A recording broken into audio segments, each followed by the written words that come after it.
Oke. Salam koperasi. Koperasi maju, masyarakat sejahtera. Mantap. Assalamualaikum. Sampai jumpa. Waalaikumsalam. Assalamualaikum warahmatullahi wabarakatuh. Jumpa lagi bersama saya, channel Yola Arifina di sini ya. Ya pastinya di edisi hari ini kita bakal hadirkan spesial program yang terbaru di radio BKM FM ya. Program ini spesial banget buat kamu yang pengen semangat bagaimana punya karya yang terbaik. Nah, di kesempatan hari ini kita bakal hadirkan program acara spesial yaitu Inspiring People, Inspirasi Tanpa Batas. Seperti apa kegiatan di hari ini? Ikutin aja terus dan jangan kemana-mana, pantengin terus channelnya hanya bersama Ya, 100,1 BKM Radio masih dari kawasan Merdeka, Sungai Tuha Jaya, Martapura.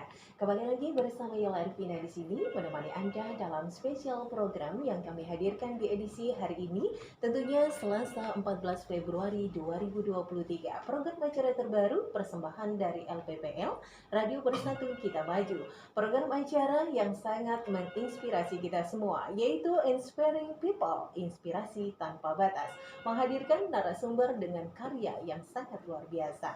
Baik para pendengar, di kesempatan hari ini tentunya kami hadirkan para orang-orang yang memiliki inspirasi luar biasa yang insya Allah ini menjadi sebuah motivasi untuk kita selaku pelaku usaha untuk bagaimana bisa mengembangkan segala usaha kita menjadi usaha yang lebih kreatif, mandiri, dan usaha yang bisa berkembang serta bisa mensukseskan kita bahkan orang-orang di sekitar kita. Ya, di kesempatan hari ini, para pendengar dimanapun Anda berada, program spesial ini dipersembahkan oleh LPPL Radio Bersatu Kita Maju, Diskominfo Oku Timur, bekerja sama dengan Dinas Koperasi, Usaha Kecil dan Menengah, dan tentunya didukung oleh seluruh OPD wilayah Kabupaten Oku Timur, tentunya juga didukung sepenuhnya oleh tim penggerak PKK Kabupaten Oku Timur, yaitu Bunda Literasi, Bunda Dr. Stella Noberta, SPA, MKes, di kesempatan hari ini. Dan sudah tidak asing lagi, kita akan perkenalkan para ketiga narasumber kita yang sudah hadir di studio BKM FM. Di kesempatan hari ini langsung saja Yola akan menyapa bersama Bapak Heral Effendi SH selaku Sekretaris Dinas Koperasi Usaha Kecil dan Menengah. Assalamualaikum Bapak. Waalaikumsalam. Iya, bagaimana kabar hari ini? Alhamdulillah, kabar kita baik. Alhamdulillah, sehat semangat ya Pak ya? Ya Pak. Oke, baik, terima kasih. Relax saja Pak. Kita akan ngobrol santai berkenaan dengan spesial hari ini ya Bapak. Karena hari ini Bapak tentunya tidak sendiri ya. Ditemenin oleh Kepala Bidang Sumber Daya Manusia bersama Bapak Amsuni STMSI. Assalamualaikum Bapak Amsuni. Waalaikumsalam warahmatullahi wabarakatuh, Mbak Ella. Iya, bagaimana kabar hari ini Bapak? Alhamdulillah, luar biasa kabarnya Mbak Ella. Masya Terima kasih Allah. sudah diundang, sudah diajak untuk menyampaikan. Nanti ada yang akan disampaikan baik oleh saya pribadi dan juga tentunya dari Bapak Iwi Riyadi selaku narasumber utama kita pada hari ini. Baik, terima kasih banyak ya Pak ya. Dan langsung saya menyapa juga yaitu narasumber utama kita bersama Bapak Didi Riyadi SE selaku Kepala Bidang Usaha dan Pembiayaan. Assalamualaikum Pak. Waalaikumsalam warahmatullahi wabarakatuh. Bagaimana kabar hari ini Bapak? Alhamdulillah tetap semangat. Tetap dan selalu semangat, sehat. luar biasa. Oke, akhirnya kita jumpa lagi Bapak dengan momen yang mudah-mudahan ini menjadi inspirasi seluruh masyarakat Oku Timur. Amin. Dan insya Allah menjadi ladang pahala karena kita bisa berbagi ilmu dengan seluruh masyarakat ya Pak ya. Baik, Bapak, sebelum kita akan mengarah ke program acara kita di mana kita hari ini akan mengangkat tema yang sangat menginspirasi, yaitu tentang peran koperasi dalam rangka menggerakkan UMKM di Oku Timur. Wow, Betul, ini siap. berbicara masalah tentang pendanaan ini. Betul. Saya rasa masyarakat akan tertarik ya Pak kalau udah berbicara dana, karena kita tahu bahwa tahun 2023 sampai detik ini krisis biaya itu ada di mana-mana.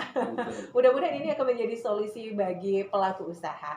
Baik, sebelum kita mengarah ke sana, saya akan sedikit bertanya terlebih dahulu dengan Bapak Heral Effendi SH. Bapak, Kalau boleh tahu, Bapak sebagai sekretaris dinas sudah berapa lama di Dinas Koperasi Usaha Kecil dan Menengah? Baik, selama KM ini Iya. kurang lebih baru 3 tahun Pak Laila, Mbak Ola. Oke. Kurang lebih 3 tahun ya Pak ya? Iya. Oke, sejauh ini Bapak selaku sekretaris dinas ya, mungkin Bapak bisa jelaskan apa saja sih bidang-bidang yang ada di Dinas Koperasi Usaha Kecil dan Menengah ini Bapak? Baik organisasi yang ada di Dinas Koperasi dan Usaha Kecil Menengah Kabupaten Ogan Komering Ulu Timur. Yang pertama itu strukturnya adalah kepala dinas, kemudian sekretaris dinas, kemudian di bawahnya itu ada 4 bidang, yaitu bidang usaha dan pembiayaan di area di ekonomi. Yang kedua bidang sumber daya manusia, kebetulan juga bersama kita di studio ini yaitu Bapak Amsuni STMM. Dan yang ketiga bidang kelembagaan, Bapak Sutrisno SPDM. Dengan apa sih tugas dan fungsi pokok Bapak selaku selaku kepala bidang sumber daya manusia, dan pos kerja apa saja yang ada di bidang SDM tersebut Bapak? Baik, terima kasih Mbak Lola kesempatannya.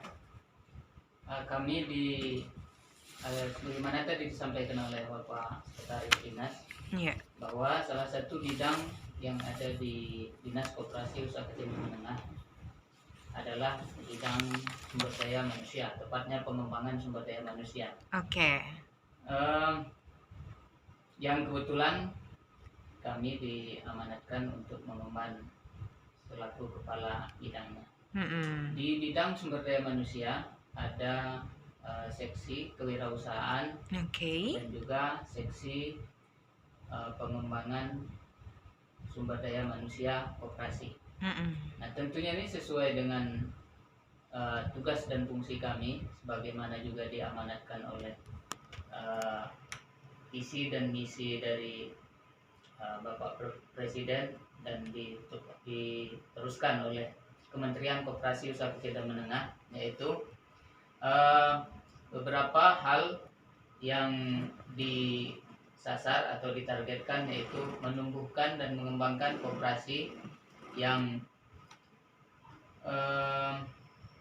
lebih kepada menitikberatkan kepada koperasi modern dan mandiri, sehingga koperasi yang ada khususnya di Kabupaten Ogan Timur ini diharapkan menjadi koperasi yang mandiri, tangguh, dan berdaya saing.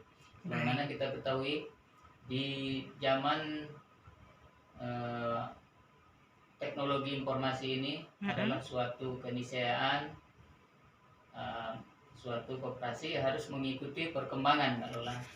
Artinya kalau mereka tidak mengikuti perkembangan, contoh kami contohkan misalnya koperasi simpan pinjam misalnya. Jadi di koperasi simpan pinjam ini tidak harus ada anggota dalam melakukan transaksi, baik itu menyimpan atau menabung atau mengajukan pinjaman, ya tidak harus bertatap muka secara langsung. Bisa melalui aplikasi media online. Sehingga akan lebih efektif, dan dengan itu tidak harus datang ke kantor, artinya di jam kerja, jam buka kantornya bisa selama 24 jam. Nah, ini adalah salah satu tugas kami, artinya memberikan semacam bimbingan ataupun pendampingan kepada pengurus dan pengelola koperasi untuk menerapkan atau memakai sistem-sistem atau pola modern yang dalam tanda kutip tentunya tidak lepas dari teknologi informasi. Yang kedua yaitu menciptakan wirausaha pemula. Artinya di sini kita ditugaskan untuk bagaimana menciptakan lapangan-lapangan kerja, di mana kita ketahui di Ogan Timur walaupun mungkin tidak sebesar tingkat penganggurannya, maksud kami tidak sebesar atau setinggi di daerah-daerah lain, akan tetapi masih tetap ada tingkat pengangguran, baik itu yang berdasarkan jenjang-jenjang pendidikan SMA, S1. Nah, ini kita tantang, artinya kita sampaikan nih program-program seperti apa agar tercipta para wirausaha pemula gitu, yang tentunya selain dengan pelatihan-pelatihan, kita juga lakukan pendampingan. Tanya secara langsung kepada beliau, seperti apa sih Pak bidang dari usaha dan pembiayaan ini? Mungkin bisa dijelaskan kepada seluruh masyarakat Oku Timur. Silakan Pak. Baiklah Mbak Yola, mungkin di acara Inspirasi Investor inilah kami akan memberikan pesan secara luas kepada masyarakat terkait bidang usaha dan pembiayaan yang ada di Dinas Koperasi. Di Dinas Koperasi kami ini membawai 3 seksi, yaitu seksi usaha dan pembiayaan di bidang koperasinya sendiri. Yang kedua ada seksi usaha dan pembiayaan bidang UKM-nya, dan yang ketiga ada seksi produksi dan pemasaran. Nah, perlu kami sampaikan bahwasannya pada seksi bidang usaha koperasi inilah seksi yang paling keren yang akan kami kenalkan saat ini. Oh gitu, apa itu Pak yang paling keren? Nah, ini yang belum diketahui masyarakat bahwa berkoperasi itu sangat keren. Kenapa sangat keren? Ya, selain kita sebagai sumber pendanaan, ternyata di koperasi ini bisa memberikan pendapatan atau penghasilan atau gaji yang sangat luar biasa. Oke. Ya.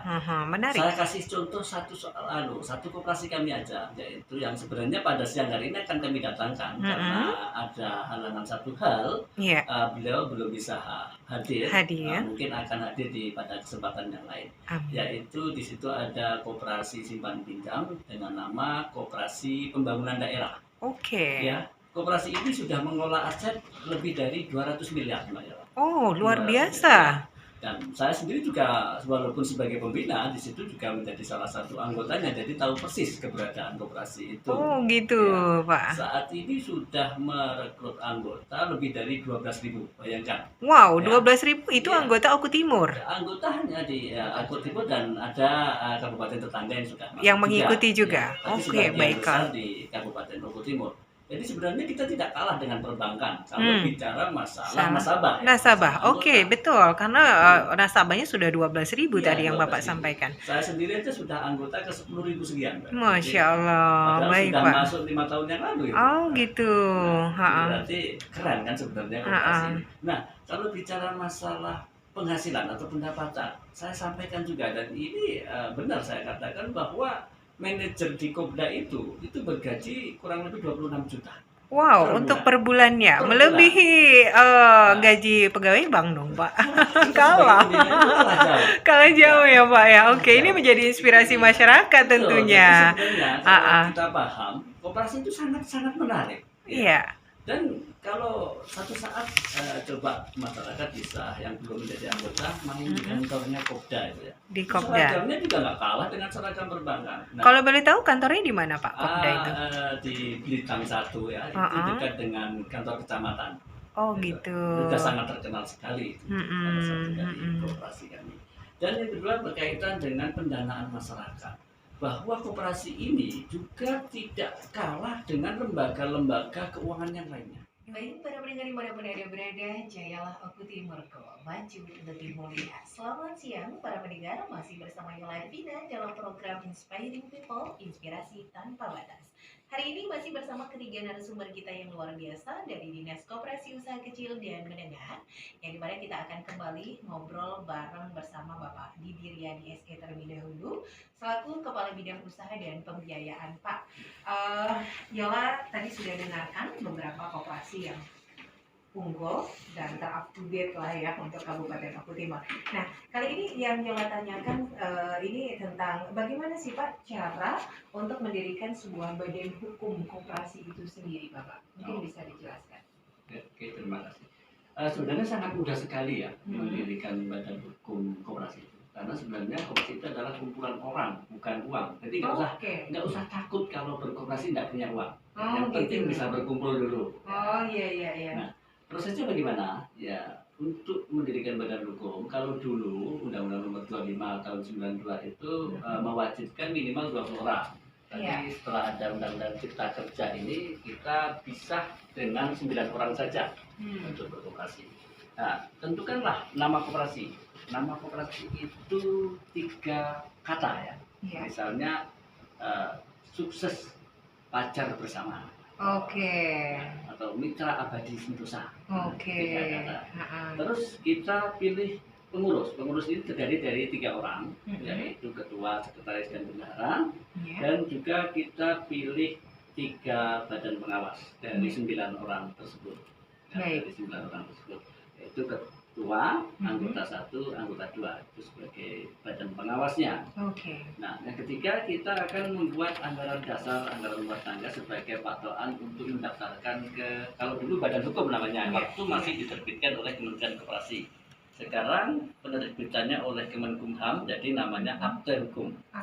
Ya, akte hukum itu sama dengan kita mendirikan CV, PT, bank. Jadi sebenarnya kalau kita berkoperasi ya sama kita punya perusahaan. Nah, jadi rapat itu nanti akan diketahui oleh dinas. Kita rekomendasikan apabila memang persyaratan sudah terpenuhi, termasuk di dalamnya itu ada laporan keuangan awal. Ya minimal saldo yang tertera itu adalah 15 juta untuk koperasi primer, 50 juta untuk koperasi sekunder. Ya, itu hanya diwujudkan dalam bentuk kwitansi saja. Jadi bisa lah. Jadi saya katakan lagi, jangan kendala dulu bahwa kita mau berkoperasi tidak punya uang, karena prosesnya bisa melalui prakoperasi dulu ya, untuk mendapat pembinaan dari kami. Dan juga disebutkan di situ visi misi koperasi itu sendiri. Nah, ini akan berkait dengan bidang usaha koperasi. Nah, itu kita perlu sebutkan ada 4 jenis koperasi yang bisa dipilih. Apa itu, Pak? Itu yang pertama yang sudah biasa dikenal orang, dan biasanya kalau bicara koperasi tahunya orang hanya simpan pinjam. Kalau sebenarnya koperasi tidak hanya simpan pinjam. Bahkan saya sendiri sebagai pembina, saya juga di desa saya itu mengelola koperasi bidang jasa.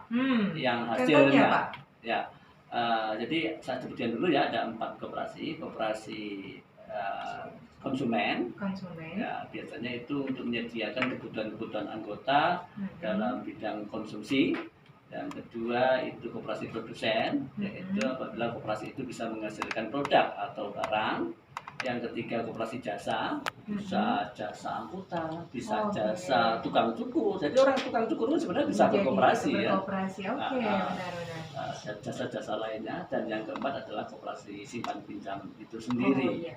Ya, jadi itu. Dan nanti setelah itu kita rekomendasikan, rekomendasi itu dibawa ke notaris. Notarislah yang akan mengurus akte hukumnya. Jadi tidak perlu kita ke Jakarta, jadi cukup melalui notaris itulah nanti akan diterbitkan akte hukum dari koperasi tersebut. Masyarakat yang mau ikutan telepon boleh di 0735481800 atau di layanan SMS WhatsApp-nya di sini yang saat ini sedang monitor. Kita coba untuk buka layanan pertanyaannya, Pak ya.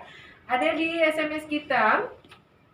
Assalamualaikum Mbak Yola. Waalaikumsalam warahmatullahi wabarakatuh. Saya Rido dari Blitar. Ingin bertanya dengan Bapak Heral Amsuni. Ya, Bapak Heral atau Bapak Amsuni nih katanya. Bapak, koperasi mana saja yang sudah dibina dan dalam bentuk apa pembinaan yang sudah diberikan? Kira-kira kriteria apa nih yang dipakai untuk menentukan bahwa itu usaha kecil atau usaha menengah? Terima kasih atas penjelasannya. Boleh mungkin Bapak Amsuni dulu atau Bapak Heral? Sudah dibina dan seperti apa pembinaannya? Nah, kalau mau kita sebutkan satu persatu mungkin tidak bisa ya, karena ini artinya sudah banyak koperasi yang kita bina. Dan seperti apa pembinaannya? Kita pembinaannya itu baik secara langsung maupun tidak langsung. Secara langsung artinya kita melakukan pendampingan, kita datangi tempatnya, artinya kita dampingi mereka bagaimana cara melakukan pengadministrasian yang baik. Contoh misalnya bagaimana membuat laporan keuangan yang baik dan benar, bagaimana melaporkan RAT, membuat RAT rapat dalam rangka menggerakkan UMKM di Kabupaten Oku Timur, Bapak. baiklah, kami ingin sekali menggerakkan masyarakat Oku Timur ini dalam bidang UKM-nya dengan menggandeng pembiayaan melalui koperasi. Jadi kalau bisa semua anggota UKM di Kabupaten Oku Timur ini bisa berkoperasi, baik itu mendaftar langsung kepada koperasi yang sudah ada maupun mendirikan secara kelompok atau lembaga-lembaga sendiri dalam wadah-wadah koperasi di seluruh Kabupaten Oku Timur, sehingga mudah untuk berkolaborasi baik dalam bidang pembiayaannya, pemasarannya maupun akses-akses produksi yang lainnya. Masya Allah, terima kasih banyak Bapak. Oke, satu lagi kesan-kesan bersama Radio BKM FM dalam program Inspiring People, Inspirasi Tanpa Batas, Bapak boleh? Alhamdulillah sangat luar biasa, mungkin juga menginspirasi kami dinas. Ke depan ini akan menjadi momen kepada kita bisa memperkenalkan koperasi-koperasi besar kami dan juga UKM-UKM sukses kami untuk bisa menceritakan sukses story-nya. Jadi bisa menjadi inspirasi masyarakat secara luas bahwa peluang bekerja di UKM dan koperasi itu memang sangat luar biasa. Wow, beri aplaus untuk Dinas Koperasi dan Usaha Kecil dan Menengah di kesempatan hari ini yang sudah hadir di studio BKM FM dalam program Inspiring People, Inspirasi Tanpa Batas. Baik para pendengar, dimanapun Anda berada, inilah program pilihan yang kami persembahkan di 100,1 BKM FM, yang tentunya acara ini dipersembahkan oleh LPPL Radio Bersatu Kita Maju, Diskominfo Oku Timur bekerja sama dengan Dinas Koperasi Usaha Kecil dan Menengah, tentunya akan bekerja sama juga dengan seluruh OPD wilayah pemerintah Kabupaten Oku Timur dan didukung oleh Bapak Bupati Oku Timur serta tim penggerak PKK Kabupaten Oku Timur. Ya, para pendengar, mudah-mudahan informasi Inspiring People, Inspirasi Tanpa Batas ini menjadi sebuah inspirasi untuk kita, khususnya kaum muda, bahwa pentingnya untuk terus berkarya dan karya tanpa batas. Baik, bersama Yela Vina mengucapkan terima kasih, dan dari Dinas Koperasi Usaha Kecil dan Menengah, maju, masyarakat sejahtera. Oke, baik, terima kasih, kami akhiri. Warahmatullahi wabarakatuh. Waalaikumsalam warahmatullahi wabarakatuh. Selamat sore para pendengar. Terima kasih untuk Anda yang sudah bergabung di 100,1 BKM FM dalam program spesial kami hadirkan Inspiring People, Inspirasi Tanpa Batas. Sampai jumpa lagi untuk edisi berikutnya, dan jangan kemana-mana karena kami masih akan terus menemani Anda dalam program acara spesial pilihan di acara Music of the Memories. Yang bertugas mengucapkan terima kasih banyak. Jangan kemana-mana, kita ikuti acara selanjutnya. Sampai jumpa.